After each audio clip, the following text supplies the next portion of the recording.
In today's video, I'll be showing you how to add digital products to Shopify.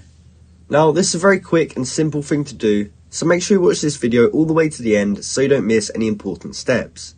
Now, in order to add digital products to Shopify, you will have to first have a Shopify account and have your store set up.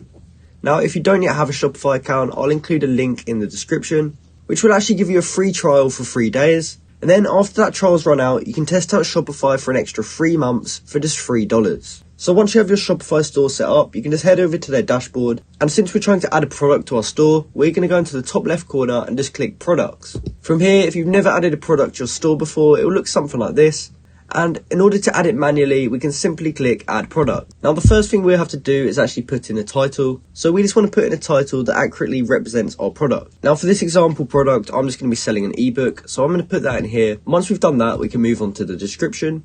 And this basically gives you a chance to explain your product and say exactly what it is and give any other relevant information. From there, we can scroll down until we get to media and we can just add some photos of our product. Now, because it's a digital product, it may be hard to get an accurate photo. So what I've done here is just used AI to create a mock-up image of an ebook. And if you're struggling to find photos for your product, I recommend that you do that too, because if you play around with it and get a good prompt, it can make some really professional looking images. Now for the price, this is going to be totally down to you because the price will be different depending which product you're selling. So I'm just selling an ebook, so it's probably going to be around £10 to £20. So I'll just put something in the middle like 15 and compare our price as the price that it used to be.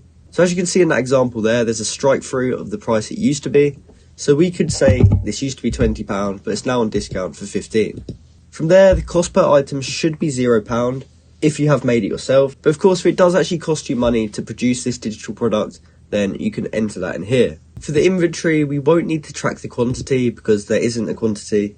Since it is a digital product, that pretty much means there's unlimited, so that does not need to be tracked. And from there, you can actually add a SKU or a barcode if that's something you need to do. But for this example, I'm just going to leave that alone.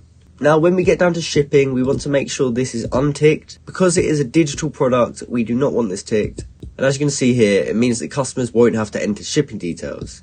And then finally, we get down to variants, which allows us to actually add a different variant of the product. So this can be useful if we're selling something like templates, and we could have different variants for each different type of template we're selling. However, for this example, I won't need it, so I can simply just delete that. And then we can click save. And when we go back to products, we can see that that digital product has now been added into here. From there, we'll be able to go over to our store. And when it loads, we can now see the ebook and we can click on it and purchase it today for £15. So that's exactly how you can add digital products to your Shopify store. I hope you found this video helpful and thanks for watching.